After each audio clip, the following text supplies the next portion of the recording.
Yeah, YouTube, I created and own the background music too, so don't try that copyright-ish. Let's get it. Hard Throb never. So, who do we blame? Are we talking about this situation with Diddy? I wasn't gonna talk about this because it's been talked about so much, but man, I just gotta give my 2 cents on it. So, who do we blame for what's happening with Diddy? I mean, first off, with Sean Diddy, Combs, Puff Daddy, whatever, the situation is, to me, it's disappointing. You know, it's disappointing because of all of the accomplishments that this dude has accomplished. You know, like, if you came up in that era, you know that Puff Daddy and Bad Boy, that was something for us to aspire to, you know? You know, not only the fashion sense, you know,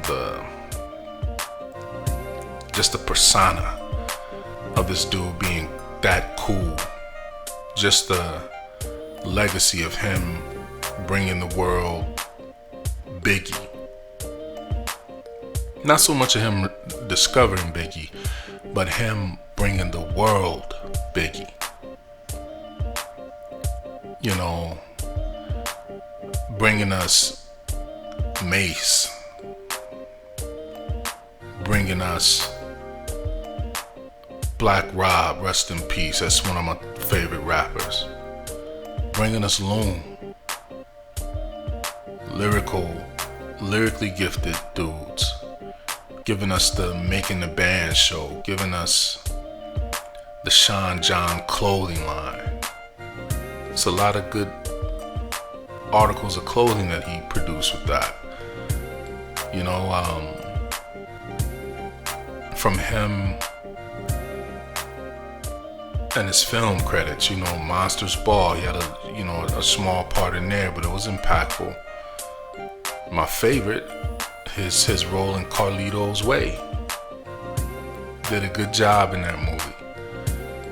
You know, he did an awesome job in the I think it's Lorraine Hansberry, the film, I think it's Lorraine Hansberry, Raisin in the Sun, that he was in with Felicia Rashad as her son, Walter. Phenomenal. You know, and then he's done some Broadway stuff. All the investments, you know, the De Leon, the Revolt, TV, you know, Revolt Media Network, the Ciroc,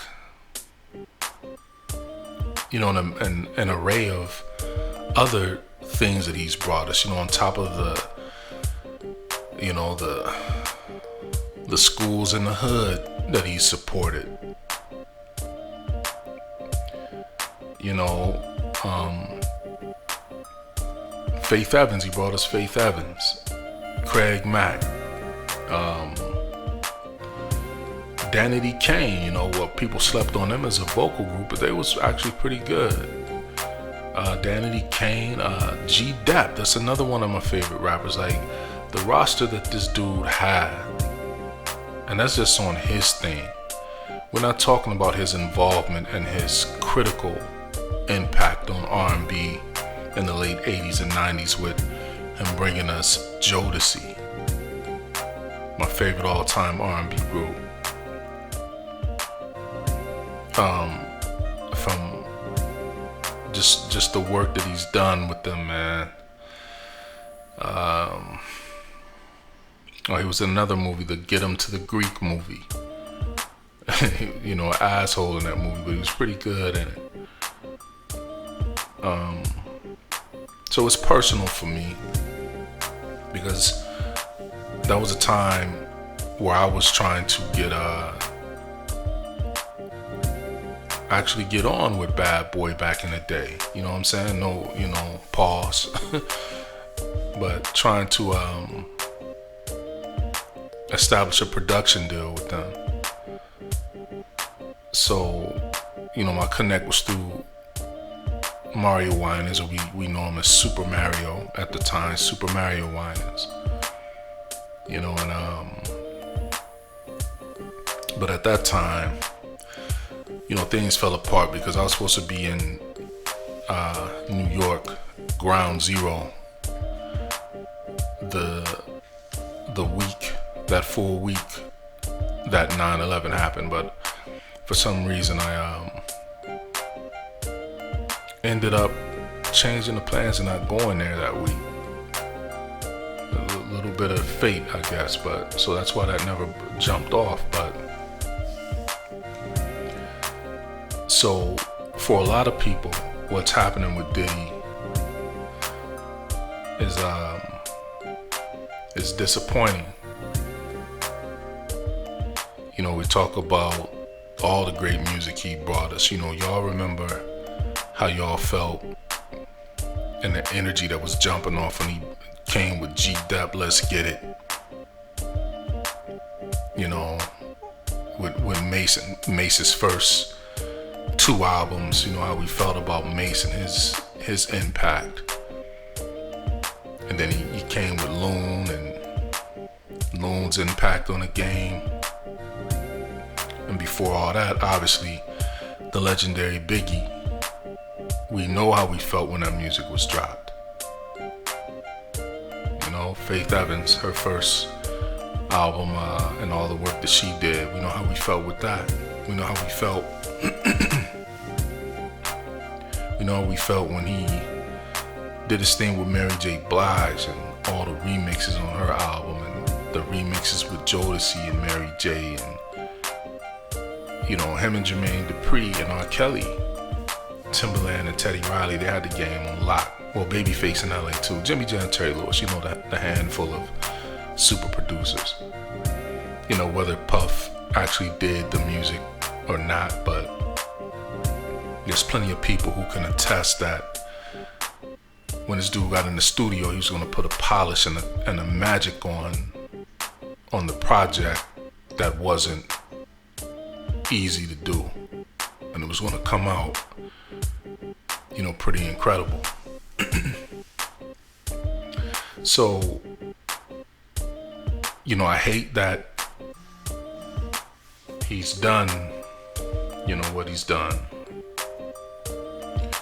I definitely feel some kind of way about the situation with him and Cassie.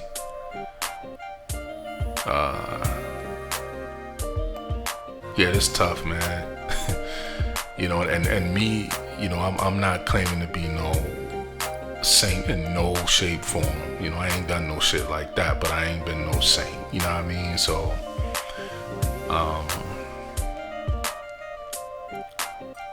definitely regards and empathy go out to her.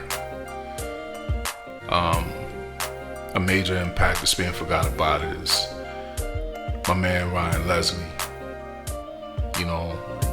How the entire situation, whether he knew about it or not, but before Cassie and Diddy were together, there was obviously some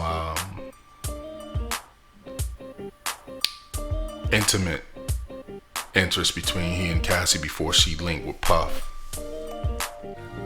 So I can't forget about that either. Shout out to my man Ryan.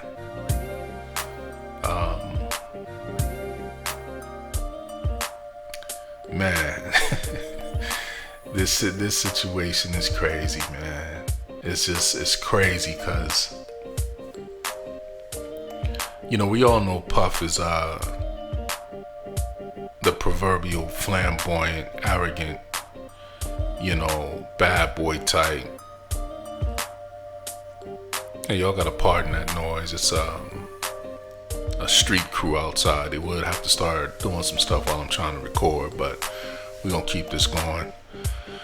But we all know Puff was the proverbial bad boy. But that was, kind of the thing that we loved about him, you know what I'm saying?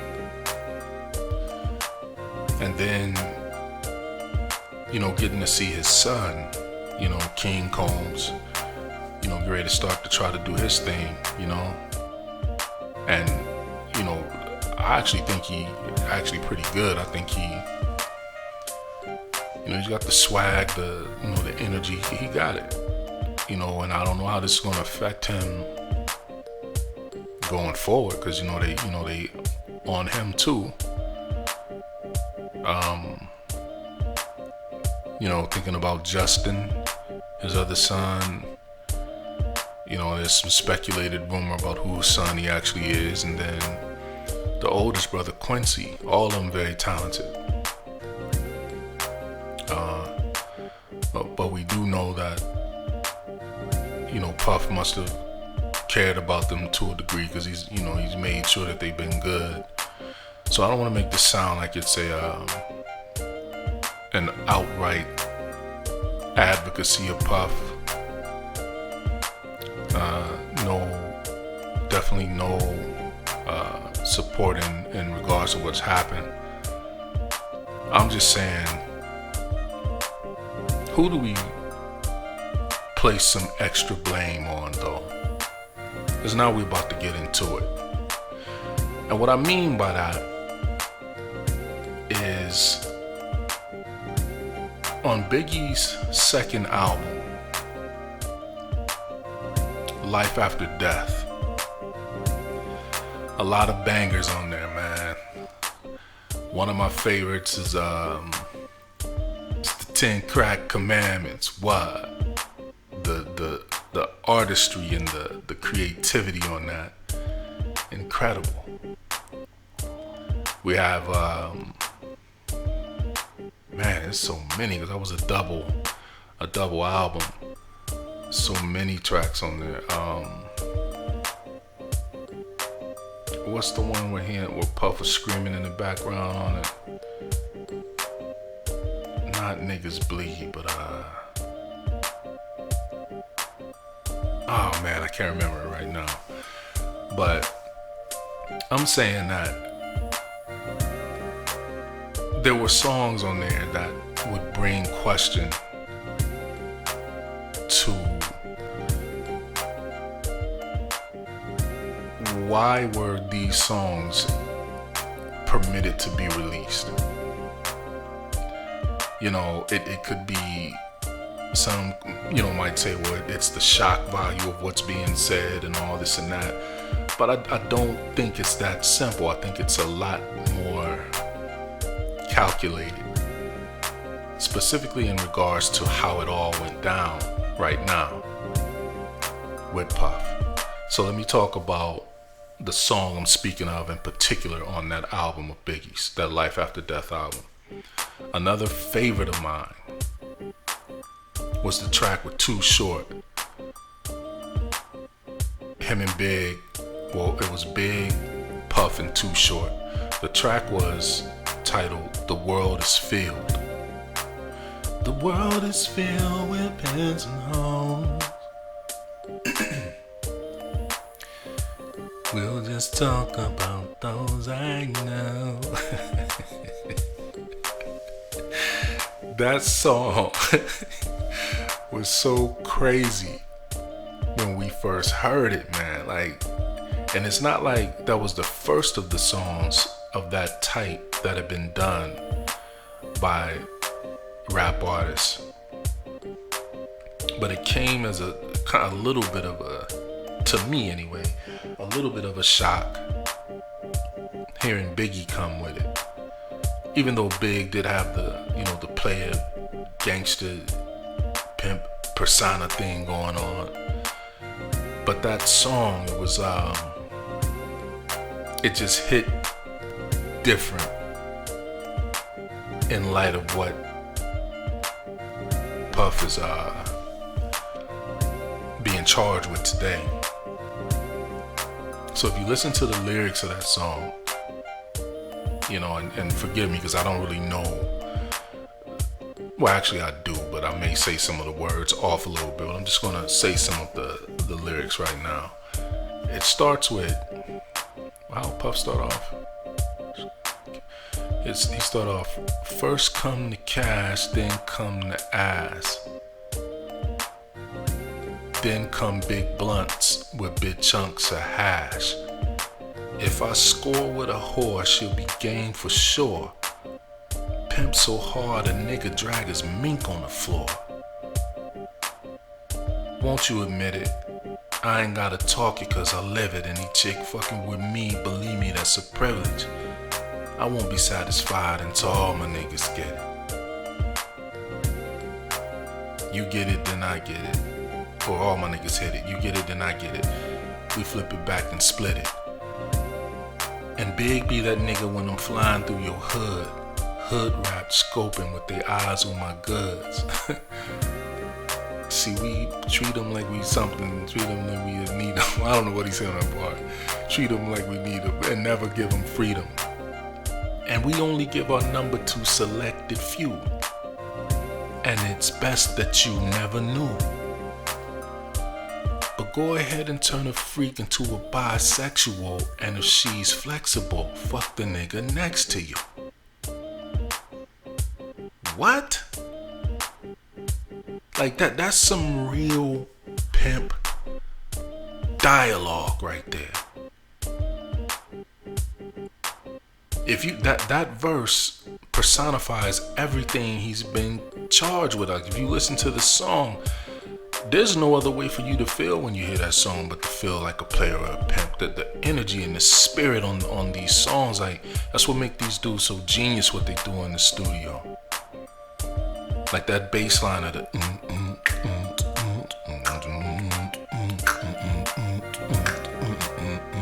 There's only one way to walk to that song, yo. There's only one way to talk listening to that song. There's only one way to dress listening to that song. There's only one type of chick to have around you listening to that song. She gonna be bad, dog. Everybody know how they felt when they heard it, yo. Everybody know the type of jewels they want to have on when you listen to that type of thing. You play that in the whip, you in the mindset, whether you corporate, whether you know, factory worker, retail, whatever. That was the thing to make you feel like, look, I'm that nigga. We gonna spit this game at these hoes real quick.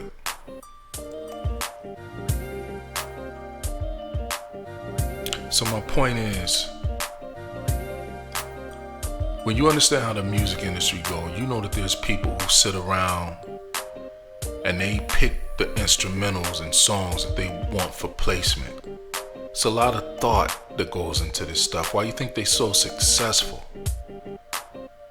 When they put these songs out, why you think y'all don't think that it's weird that when a song goes number 1 or top 10 or top 20 or top 100, whatever it is, it's not a little bit weird that damn near everybody like these songs? Like to have that many people liking these songs, as different as people are, like everybody like it?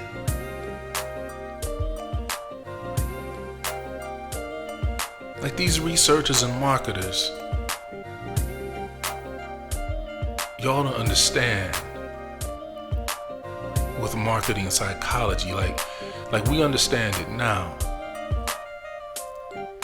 But at the time when we were influential and coming up, we didn't understand it that way. So I'm saying that this song in particular, The World Is Filled, goes for placement on Biggie's album. They get all the 3 right dudes to spit verses on it, and Biggie's verse, you know, is Biggie and Short's verse, all 3 of these verses is crazy on that track. Listen to it, man. For those of you who don't know what it is. But you have executives that these songs have to get past. They have to listen to this stuff. And for me, you know, Puff is to blame for what he did and what he's done. But how does the parent company who markets and finances these projects, how are these executives and these companies not equally liable? Let me give you an example. We have the female police officer in Tennessee, the one that slept with all the police officers. She got caught. They all got fired.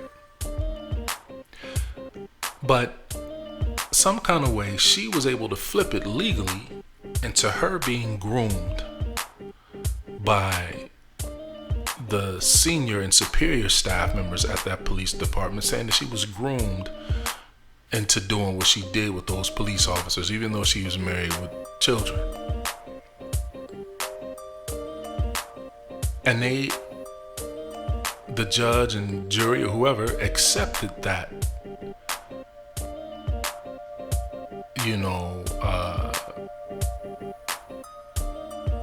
concept, and awarded her, I don't know if it was $200,000 or $500,000 for her being groomed at the police department. And she, didn't want to say no, or she didn't want to say yeah, but they just kept coming at her, and it wore her down. And so she finally said yes to, do whatever she did with all those police officers.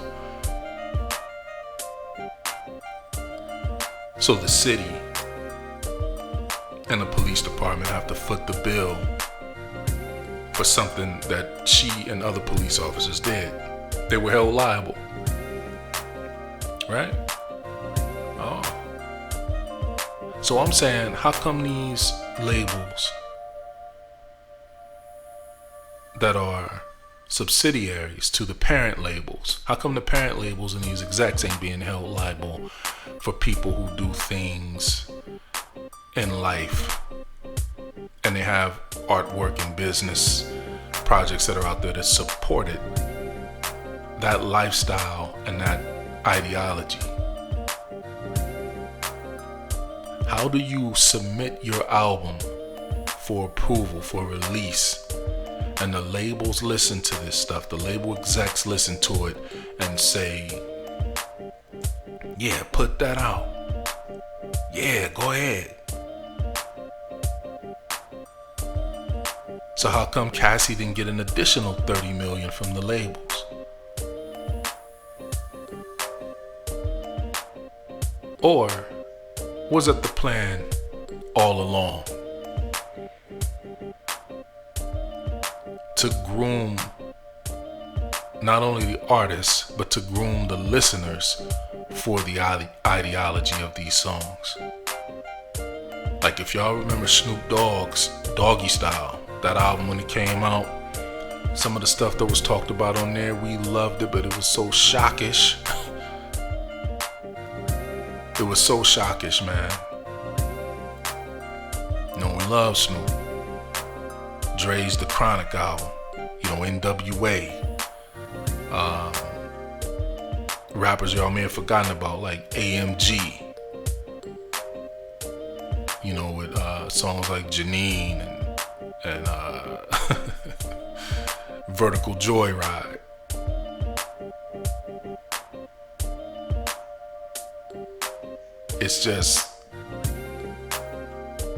It's disappointing.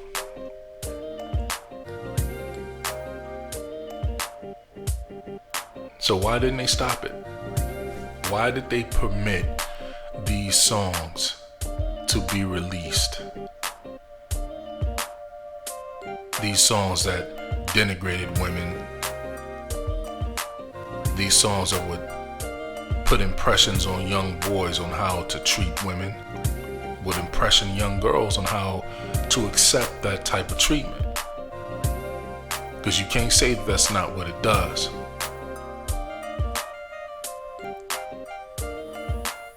I feel like that was the plan from the start. I feel like this is a long game. Like, when we done with you, You know, you don't play how we play. We groomed you. Which they not gonna say. We groomed you. We know how you get down. You don't play how we play. Then we gonna, we're gonna put this out there. Because this ain't the first time people done heard this about Diddy. It's just now coming out to the public. So if y'all knew about it, why didn't y'all stop it then? Oh, because he was making y'all money. I'm not bringing no new concepts. I'm just saying Diddy is accountable. He should be held accountable for what he did. But I don't believe that he was alone in this. Actions, yeah. But this thing that has been created, and people want to call him a monster, and if he is a monster, okay. But this monster was created by the people he worked for. That's what I'm saying. And just like right now, we got industry artists that are talking crazy on songs. I can't even keep up with all these, younger cats out here in the music they make. Some of it I like, some of it I hate. But the way they talking, we got this whole thing of, everybody fronting like how they want to treat women so well, they want to treat them better. Then why do y'all allow this content and this media to come out to portray to particularly young black boys, girls, men, and women that this is their culture? Y'all perpetuate this, you labels. Explain that to me. I don't think Diddy's by himself. I say he was groomed. You take a listen to The World Is Filled.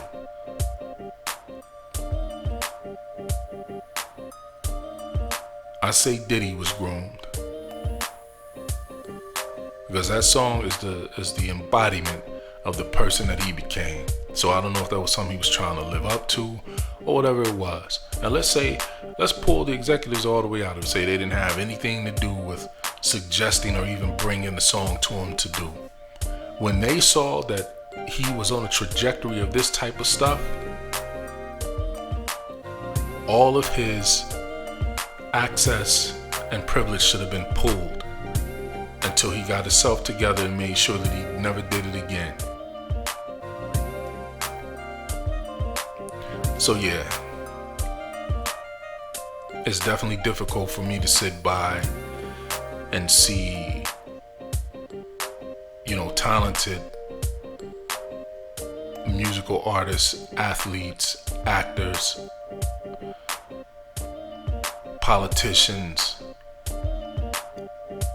authors, whoever, be demonized for things when they were being advocated and condoned while they was at the top of the game.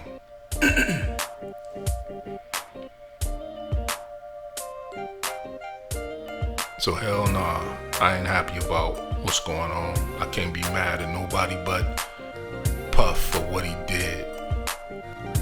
But we're not gonna sit here and act like y'all didn't see this a long time ago. Y'all explain to the audience. That's what y'all can do. Explain to the audience, to the public, why y'all allow these types of songs to be released. Even when y'all had an outcry from the public saying, yo, we like this, but don't release this shit to the public, man. Like, y'all gotta get this shit right. There was a whole lot of talk from the black community saying, yo, y'all gotta change how this music is coming out here.